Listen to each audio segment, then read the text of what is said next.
Alright, what's good, people? What's good? What's good? We're back. We're back again. We're sorry we ever left in the first place. We need to take a break. Time to just gotta take your foot off a bit and look after yourself. So promoting that mental health as well. You gotta maintain that. You gotta maintain that. That's very important.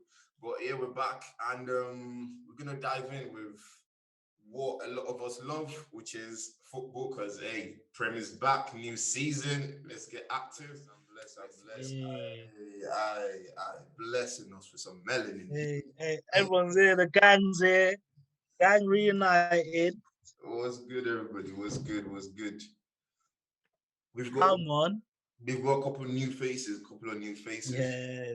Well done, chaps. Welcome to another episode of IAMSTAN podcast. Aye. Your host today, Hey, Jordan boy. Isles. A Man United fan, we're going to be discussing three topics. We've got England's performance at the Euros, who in the Big Six needs strengthening and where, and then our top four predictions. And if we get time, we can talk about the bottom three, who we reckon is going to get relegated as well. My first time. Hello. Thank you for having me. I'm Toko, also known as Mr. Football Stats. No, I'm joking. Long-time Chelsea fan. And yeah, just me, Toko. Hey, it's the usual. It's me, Ishola. I am Stan Vision.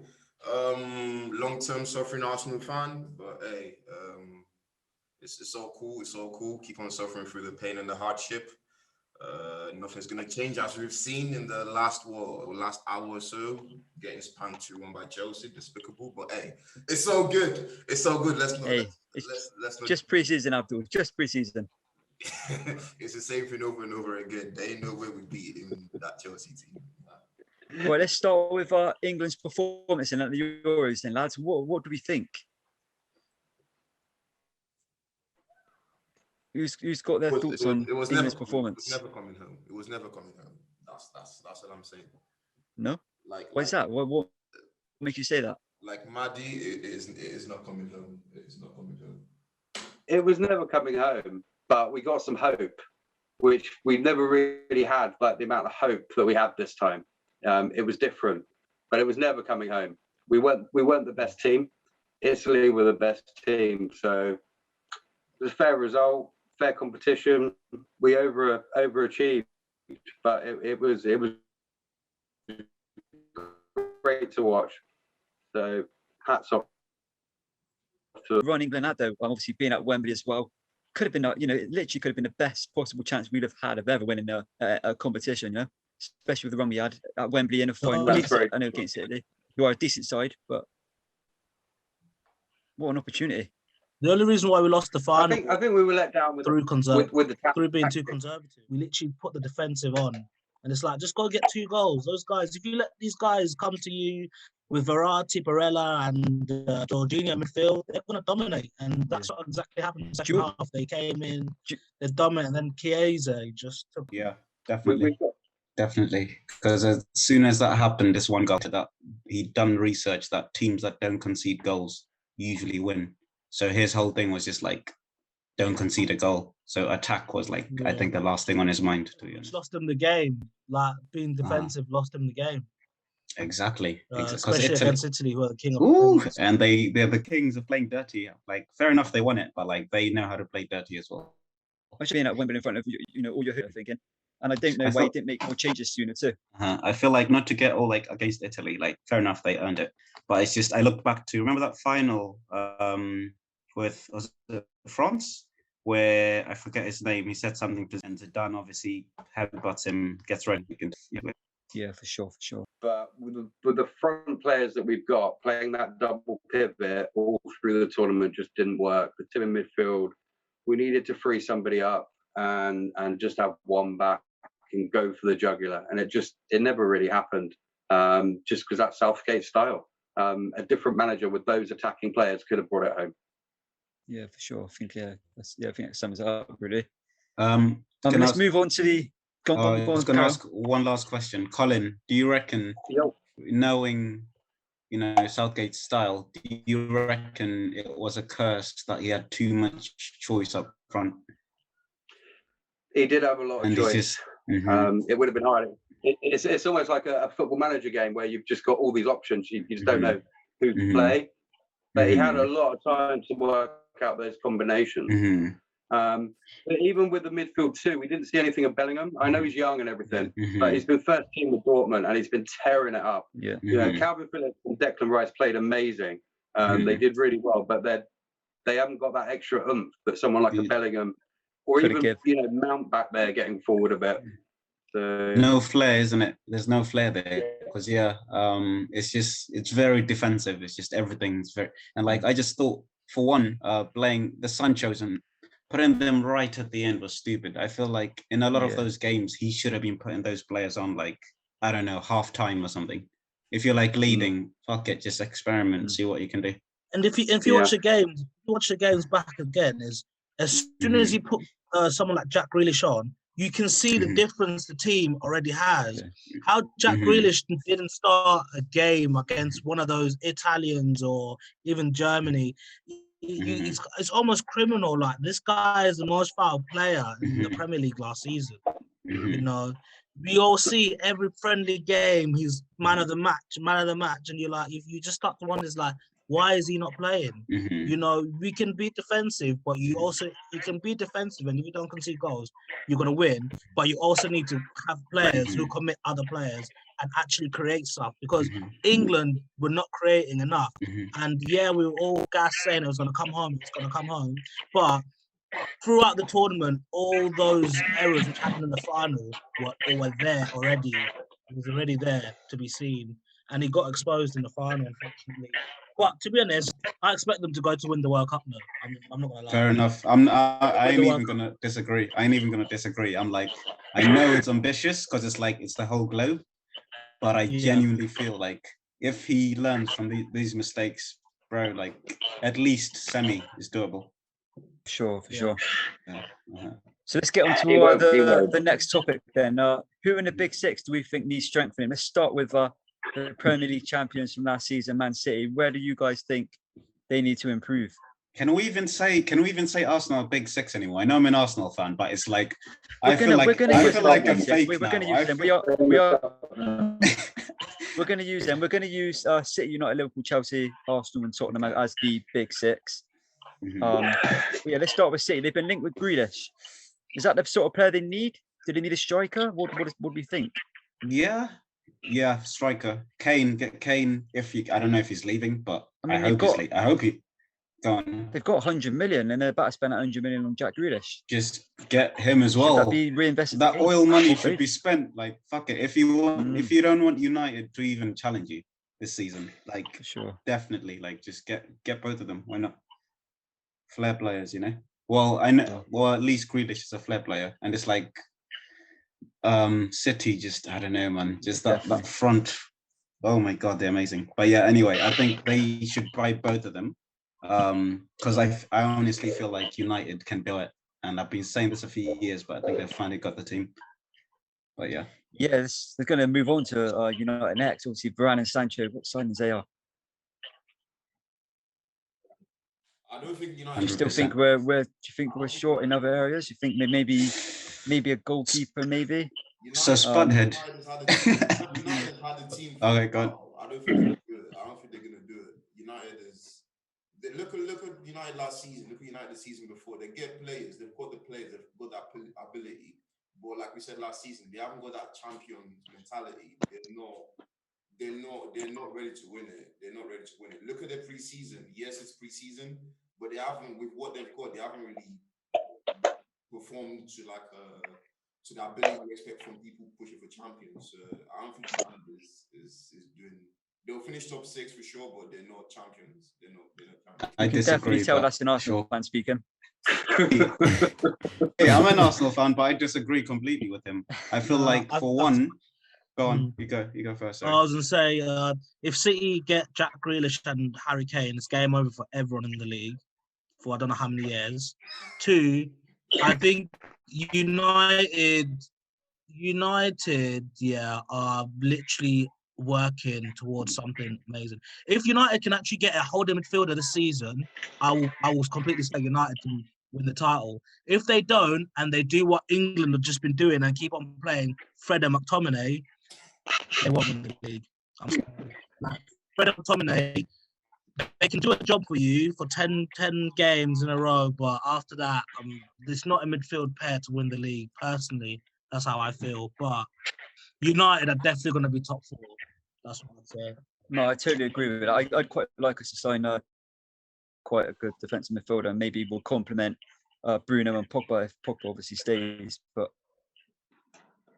And then the only other area for United, I think, that can maybe put a question mark on is striker. But then I know Cavani was hitting a bit of form in season, so Splitting up the game with Cavani. Yeah.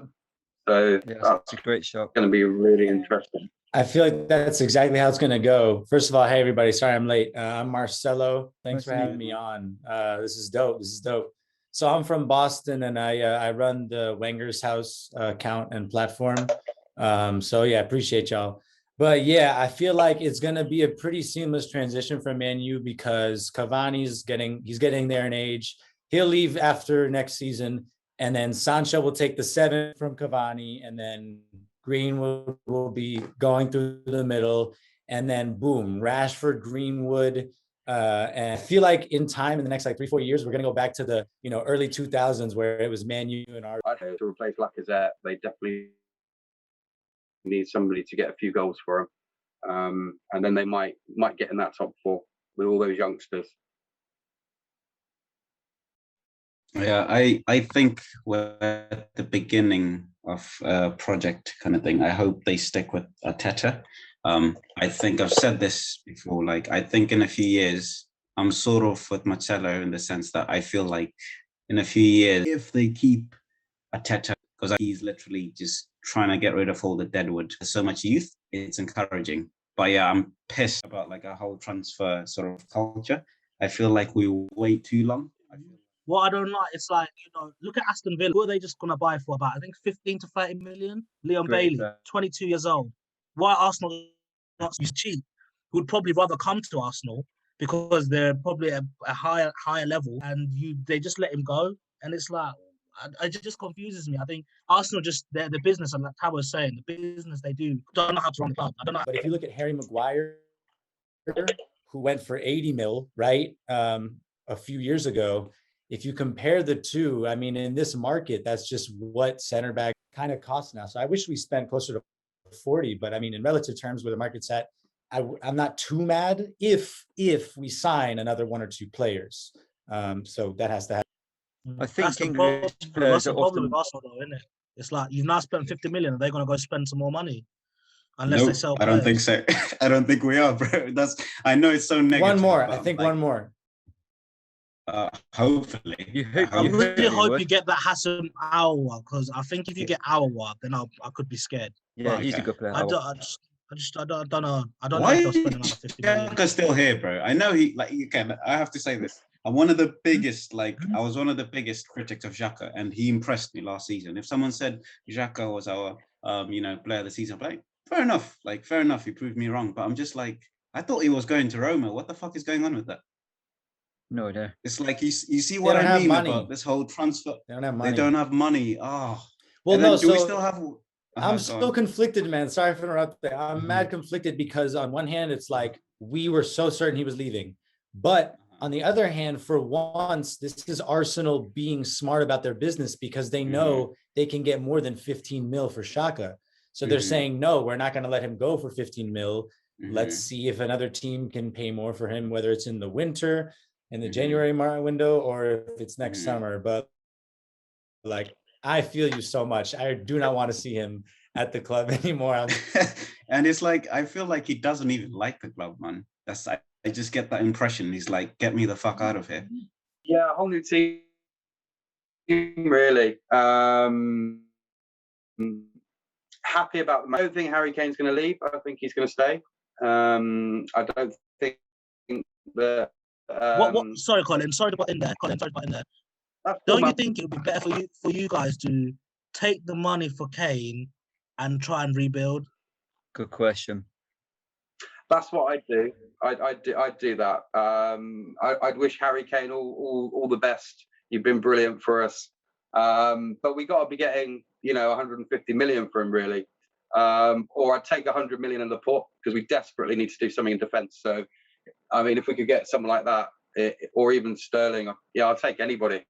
Anyone's going to be better than what we've got. It's pretty dire. Defence is woeful. Midfield is slow. And we're relying on Kane and Son. If Delhi can come back, that would be like a new signing. Maybe Nuno can rub some magic on him. But that defence, we've sold Toby out of the blue. He's gone to Saudi Arabia. Dyer is our best defender. So I think Dyer's better than Davinson Sanchez. Oh, he's absolutely awful. He's a mistake every game. I want him to do well. I really do. But he's crap. He's absolutely crap. The left back, Reguilon, he's quality. I like the left back. Yeah, Reguilon. He's decent. He's decent. I'm hoping that Ryan Session's going to get some game time this year. He had a good loan in Germany. I think he's an exciting player. So there's a good chance there. Oliver Skip's not going out on loan. He's a decent young player, but apart from that, Harry Winks and Eric Dyer, it says it all, really. Like, what were you meant to do with that? And Lloris, well, he's passed it by about 2 years as well. Sorry, I'm going on a rant. Yeah, you need to. You need to. It's your team. And you love them, you want them to do well, so I understand. Yeah, no, I think I completely agree with you, Colin, to be honest. I think Spurs, they've actually left the team for too long without signing key marquee players. So exactly now, it actually started when Vertonghen left, I thought. When Vertonghen left and not replacing Vertonghen, that was the problem there. They needed to replace Vertonghen so that when Toby now goes, you almost can now get another one more and you've got a new back line. I think Spurs, to be honest, Nuno's now, I don't know what Nuno's going to do because it also depends what Nuno's plan is because he's been known to do the three at the back. So is he going to go for wing backs and Doherty, now get the best out of Doherty and Reguilon maybe as well? I like Ndombele. I really like Ndombele. But that's something special. But I think Højbjerg, maybe him and Højbjerg, if it's a five at the back, him and Højbjerg can do the centre midfield job. And then really it's about signing the key signings all around them. Because I think Son signed 4 years, didn't he? Yeah. Son has signed a 4-year contract, which is great news because I thought if I was Spurs, I'd have let Son and Kane go to rebuild. But Son wants to stay. And Bergwijn. So actually, really, you need a striker and I think 2 centre-backs. And I think you'll be okay. The thing with Ndombele is he can be frighteningly good, but he's very fragile. His engine isn't very good either to press and everything like that. But he has phenomenal moments. He's really, really exciting. And if there's a place for him in there, if we play 5 at the back, I mean, you're looking at Dyer, Davinson Sanchez, and Joe Rodon. Jesus. I mean, not Tanganga. I don't know if he's more right-sided. I could see him as a right back or a right wing back. He does play centre as well. I could see Serge Aurier being all right in a back 5 as well, with him bombing on. Because he goes from the sublime to the ridiculous. He is such a strange footballer. Like, seriously. Yeah. Right, guys, what do we think about the top 4 predictions then? Are we going to go with Liverpool with the return of Van Dijk? I think maybe it's going to be City, obviously the Premier League champions. Chelsea obviously won the Champions League last year. United making headway on the signings of Sancho and Varane. Maybe I think Arsenal you just said the top 4 there, mate. I think you've just said the top 4, really. Yeah. I mean, my top 4 predictions, right? I mean, I argue with cannot that. call it. I really can't. I can't call it. I cannot say who from 1 to 4 who's going to win the league, who's going to go second, third, and fourth. as a United fan, I'm going to be optimistic and say, you know what, I'm going to say United first. I'm going to follow that up with City second, Liverpool third, and Chelsea fourth. That's going to be my top four. Colin, what are you thinking? I'm going to go City, United, Chelsea, and Liverpool in that order. Yeah, pretty. Tucker? Yeah. Me, okay. I'm gonna go Liverpool, City, Chelsea, United. I can't Sabo. predict it. I can't predict it. I feel like any of those four you just mentioned could be It's number hard. one. Because Chelsea are fucking scary. And Man City are fucking scary. And United finally have the team. Hello, June. I'll jump in. Yeah, word. I'm Yeah. gonna go ahead and say City's gonna win it. Liverpool second, Man U third, Chelsea fourth. Cool, come on. Have you got something different? You always want to I'm cause a looking at surprise. you. What happened to Leicester? You've been talking about top six. What happened to Leicester, man? Come on. What happened to Leicester? Good point. It's a very good point. Wait, are we just going to violate Leicester? Oh, yeah, they just won the FA Cup as well, yeah. Or are we just gonna That's accept the fine. fact that there's now a top seven? Probably. I think five. the big question with Leicester Arsenal is and can they Tottenham are retain not their in it. players? The Premier But League, I got to say, their fullbacks are quite frightening. Ricardo Pereira, Castagna. I think they got James Justin. He was good before his injury, and I think they just signed Ryan Bertrand. They've got No, pretty good I players in that completely position. agree with Leicester. I like Leicester as well, but they need to. The thing is, when you're a team trying to break into the top four and the top six, you need to spend. No team can't do it without spending money, and Leicester, unfortunately, just do not spend enough money. Well, they just Like, bottled that's it. what's They had it two straight because- seasons, and well, they they got bottled two it straight, twice because yeah. they didn't have the That's depth. no, I agree with that, but that's because the squad is not big Yeah, enough. the depth Like, you know, wasn't as there. soon as Quality. Maddison, Yeah. Maddison's in great form, gets injured, you miss him for about 7 games, all of a sudden things change. Vardy, same thing. You know, if these key players get injured and you can't replace them, that's why you slow down. So is Leicester in your top four then, Abdul? What is your top four? You haven't said. City, Come on. Chelsea, United. Actually, City, Chelsea, Liverpool, United. Interesting. Yeah. No, that's fair enough. Don't forget Chelsea, the king of Europe, boys, isn't it? So Exactly. Oh, yeah, no, we forgot, innit? You lot didn't brag about it enough.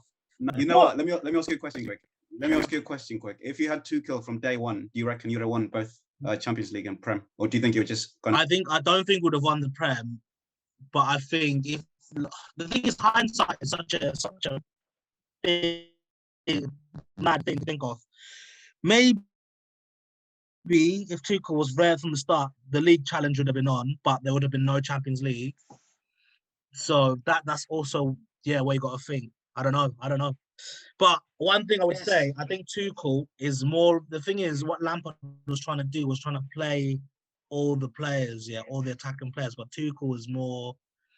He's more cutthroat. He's been about his business. He's been to PSG. He's had to cutthroat.